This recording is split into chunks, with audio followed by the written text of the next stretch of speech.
Hello guys. तो guys आज की इस वीडियो में हम लोग ऐसे डेली यूज सेंटेंसेस सीखने वाले हैं जो काफ़ी यूज़ किया जाता है अपनी डेली लाइफ में। हम लोग अक्सर यूज़ किया करते हैं ऐसे सेंटेंसेस। वो आपने भी कहा होगा, मैंने भी कहा है, हर कोई ऐसे सेंटेंसेस बोला करता है। तो आज वही सेंटेंसेस सीखने वाले हैं। आपको मैं क्या क्या इस वीडियो में बताने वाला हूँ, सबसे पहले मैं आपको इस वीडियो में बताने वाला हूँ, यहाँ पे एक ट्रिक है। उस ट्रिक के ज़रिए सेंटेंस बनाना सिखाऊंगा और एक स्ट्रक्चर है, वो स्ट्रक्चर आपको दिखा दूंगा। कौन सा स्ट्रक्चर है, वो स्ट्रक्चर के ज़रिए आप ऐसे सेंटेंसेस, हर तरह के सेंटेंस ऐसे आप बना सकते हो। कोई प्रॉब्लम आपको नहीं होगी, आप स्पीक बहुत ही फ्लुएंटली कर पाओगे। और उसके बाद मैं जो सेंटेंसेस आपको दूंगा उस सेंटेंस को इंग्लिश में बनाना सिखाऊंगा और सारे सेंटेंस की मीनिंग भी मैं इस वीडियो में आपको बता दूंगा। तो वीडियो को आपको कंप्लीट वॉच करना है, ज़रा भी मिस नहीं करना है। तो गाइस चलिए वीडियो को स्टार्ट कर लेते हैं। तो गाइस सबसे पहले मैं यहाँ पे सेंटेंसेस बता देता हूँ, कौन कौन से सेंटेंस में हम लोग स्ट्रक्चर को यूज़ करने वाले हैं और उसे इंग्लिश में ट्रांसफ़र करने वाले हैं, इंग्लिश में ट्रांसलेट करने वाले हैं। ओके, तो गाइस चलिए सेंटेंस देख लेते हैं। जहाँ तक मेरे भाई का सवाल है वो कभी झूठ नहीं बोलता। या फिर हम लोग कुछ इस तरह से बोलते हैं, जहाँ तक मेरा सवाल है मैं पिज़्ज़ा नहीं खाता। या फिर कुछ ऐसे भी बोला करते हैं हम लोग, जहाँ तक उसका सवाल है वो नहीं आएगा। या फिर कुछ इस तरह से बोलते हैं, जहाँ तक मेरे दोस्त का सवाल है वो पढ़ाई में बहुत अच्छा है। तो ऐसे सेंटेंसेस हम लोग अपनी डेली रूटीन में अक्सर बोला करते हैं। तो आज इस वीडियो में मैं आपको यही सारे सेंटेंसेस को इंग्लिश में बनाना सिखाऊंगा। ठीक है, तो सबसे पहले स्ट्रक्चर क्या है वो स्ट्रक्चर जान लेते हैं। यहाँ पे जो स्ट्रक्चर मैं यूज़ करने वाला हूँ ये स्ट्रक्चर बहुत ही कॉमन स्ट्रक्चर है। इसे आप शायद जानते होंगे, अगर नहीं जानते तो इस वीडियो के ज़रिए आपको पता चल जाएगा वो स्ट्रक्चर कौन सा है। तो वीडियो को कंप्लीट वॉच करना है, स्किप नहीं करना है गाइस। अगर आप स्किप करोगे तो आप कुछ नहीं समझ पाओगे, ये मैं आपको गारंटी देता हूँ। तो स्किप नहीं करना है, वीडियो को फुल वॉच करना है। तो सबसे पहले स्ट्रक्चर देख लेते हैं। तो वो स्ट्रक्चर है as far as I am concerned. As far as I am concerned, ये एक स्ट्रक्चर है गाइस, इसे आपको अच्छा से याद करके रखना है। और इसका मीनिंग क्या है? इसका मीनिंग है जहाँ तक मेरा सवाल है। क्या बना इसका मीनिंग? जहाँ तक मेरा सवाल है। इंग्लिश क्या बनेगा? As far as I am concerned. Okay guys, तो यहाँ पे देखिए as far as I am concerned, I am जो है यहाँ पे शॉर्ट पे दिया गया है। आप अगर चाहो तो ऐसे भी बोल सकते हो, as far as I am concerned. Okay, तो ये आप जैसा जिस तरह से चाहो आप बोल सकते हो, लेकिन इसका मीनिंग यही निकलेगा जहाँ तक मेरा सवाल है। ओके, तो चलिए अब सेंटेंस जो मैंने आपको पहले बताया था, हिंदी में जो सेंटेंसेस बताए थे उसे इंग्लिश में बनाना सीखेंगे यही स्ट्रक्चर को यूज़ करके। ठीक है, तो वीडियो को स्टार्ट करते हैं, वीडियो ज़रा भी स्किप नहीं करना है। तो चलिए पहला सेंटेंस देख लेते हैं। जहाँ तक मेरे भाई का सवाल है वो कभी झूठ नहीं बोलता। तो देखिए गाइज यहाँ पे भी सेम वही चीज़ आ रहा है, जहाँ तक मेरे भाई का सवाल है। तो मैंने क्या कहा था? As far as I am concern, जो मैंने स्ट्रक्चर बताया था, यहाँ पे आई एम कंसर्न मतलब मेरा सवाल है। तो यहाँ पे आप आई के जगह अपने भाई लिख सकते हो या कुछ भी आप सब्जेक्ट दे सकते हो। यहाँ पे ये आप आराम से चेंज कर सकते हो, कोई ज़रूरी नहीं है कि यहाँ पे सिर्फ आई होगा। आप कुछ भी लगा सकते हो, I, we, they, he, she, any name, कुछ भी आप लिख सकते हो। ओके, तो यहाँ पे जो है जहाँ तक मेरे भाई का सवाल है, तो कैसे बनेगा? जहाँ तक मेरे भाई का सवाल है तो वहाँ पे हो जाएगा as far as my brother is concerned. As far as my brother is concerned, तो देखिए यहाँ पे आई के जगह ब्रदर आ गया है और एम के जगह इज़ आ गया है, क्योंकि ब्रदर के जगह, ब्रदर के बाद एम नहीं होता है, इज़ होता है। ओके, तो सेंटेंस कैसे बना? जहाँ तक मेरे भाई का सवाल है वो कभी झूठ नहीं बोलता। तो कैसा सेंटेंस है? As far as my brother is concerned he never tell a lie. मतलब जहाँ तक मेरे भाई का सवाल है वो कभी झूठ नहीं बोलता। That's clear. देखिए यहाँ पे लाई मतलब है झूठ बोलना, नेवर मतलब है कभी नहीं, और टेल मतलब बोलना। ओके, ही मतलब आप जानते हो वो।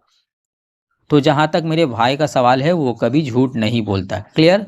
ठीक है, चलिए अगला एग्जाम्पल देख लेते हैं, उसे और बारीकी से समझ लेते हैं। जहाँ तक मेरा सवाल है मैं पिज़्ज़ा नहीं खाता। तो देखिए यहाँ पे भी सेम आ रहा है, जहाँ तक मेरा सवाल है। तो स्ट्रक्चर क्या बताया था मैंने? As far as I am concerned, तो यहाँ पे सेम बैठेगा क्योंकि मेरा सवाल है मतलब आई एम। ओके, तो देखिए कैसा बनता है sentence. As far as I am concerned, मैं पिज़्ज़ा नहीं खाता, क्या बनेगा? I don't eat pizza, I don't eat pizza, as far as I am concerned I don't eat pizza. Okay, eat मतलब खाना, पिज़्ज़ा मतलब आप जानते हो डिश का नेम है, एक पिज़्ज़ा हर कोई खाता है, ये अलग से मुझे बताने की ज़रूरत नहीं है। आई डोंट ईट मतलब मैं नहीं खाता, क्या नहीं खाता? Pizza. As far as I am concerned, जहाँ तक मेरा सवाल है। क्लियर? चलिए नेक्स्ट एग्जाम्पल देख लेते हैं। जहाँ तक उसका सवाल है वो नहीं आएगा। तो देखिए यहाँ पे एक चीज़ चेंज हुआ है गाइस, आपको बड़ी ध्यान से देखना है। जहाँ तक उसका सवाल है, या अब तक आपने सीखा जहाँ तक मेरे भाई का सवाल है, ब्रदर आ रहा था, जहाँ तक मेरा सवाल है, मैं आ रहा था। अब यहाँ पे उसका आ गया है, जहाँ तक उसका सवाल है। तो इसे इंग्लिश में कैसे बनाएंगे? बिल्कुल ईजी है गाइस, आपको वीडियो को स्किप नहीं करना, बस देखते ही जाइए। देखते देखते देखिए आप कैसे इंग्लिश सीख जाते हो, चुटकियों में इंग्लिश सीख जाओगे गाइस, मैं गारंटी देता हूँ इसकी। आप मेरी हर वीडियो देखो, आपको मैं इंग्लिश सिखा कर ही रहूँगा। तो जहाँ तक उसका सवाल है वो नहीं आएगा, तो इसे इंग्लिश में कैसे बोलना है? As far as he is concerned, यहाँ पे देखिए ही आ गया है। As far as he is concerned, he के बाद इज होता है, आप लोग जानते हो, ही के बाद इज होगा। ही के बाद एम नहीं होता, आर नहीं होता, ही के बाद इज होता है। तो कैसे सेंटेंस बना? As far as he is concerned, okay, वो नहीं आएगा। He will not come, he will not come, ये फ्यूचर टेंस में हो गया है, वो नहीं आएगा तो फ्यूचर टेंस है, इसलिए ही विल नॉट कम। ही के बाद विल लगा है मतलब फ्यूचर टेंस है, नॉट कम नहीं आएगा। क्लियर? चलिए नेक्स्ट एग्जाम्पल देख लेते हैं, और ये लास्ट एग्जाम्पल है, इसे आप बड़ी बारीकी से देख लीजिए, क्योंकि इसे अगर आप देख लेते हो 100% आपको ये जो कन्फ्यूज़न है, as far as I am concern का जो कन्फ्यूज़न है, इस वीडियो से आपको पूरी दूर हो जाएगा, इसकी मैं पूरी गारंटी लेता हूँ। ठीक है, तो चलिए देख लेते हैं। जहाँ तक मेरे दोस्त का सवाल है वो पढ़ाई में बहुत अच्छा है। एक मिनट, तो देखिए गाइज यहाँ पे क्या मैंने बताया, जहाँ तक मेरे दोस्त का सवाल है, तो यहाँ पे क्या आ रहा है? दोस्त, भाई हो गया, मेरा हो गया, उसका हो गया, अब आया है दोस्त। तो देखिए जहाँ तक मेरे दोस्त का सवाल है तो कैसे बनेगा सेंटेंस? बना सकते हैं आप, मैं आपको बता देता हूँ, आप होमवर्क करके आप कमेंट में मुझे कुछ और अलग तरह से सेंटेंस बना के मुझे कमेंट में लिख कर देना, मैं देखूंगा आप कैसे सेंटेंस बनाते हो और आपने कैसे सीखा, आपने मेरे वीडियो देखकर क्या सीखा वो मैं देखना चाहता हूँ। आप मुझे कमेंट में अलग से एक स्ट्रक्चर, अलग से सेंटेंस बना के दीजिएगा। ओके, तो देखिए जहाँ तक मेरे दोस्त का सवाल है वो पढ़ाई में बहुत अच्छा है, तो यहाँ पे बनेगा, दोस्त का इंग्लिश क्या है? पहले फ्रेंड, दोस्त का इंग्लिश है फ्रेंड। ओके, तो देखिए as far as my friend is concerned, friend हो गया, देखिए यहाँ पे as far as my friend is, friend के बाद इज होगा, अब फ्रेंड के बाद इज होगा, आर नहीं होगा, क्योंकि सिंगल फ्रेंड के बाद आ रहा है, यहाँ पे प्लूरल नहीं है, सिंगुलर है, इसलिए यहाँ पे इज हुआ है।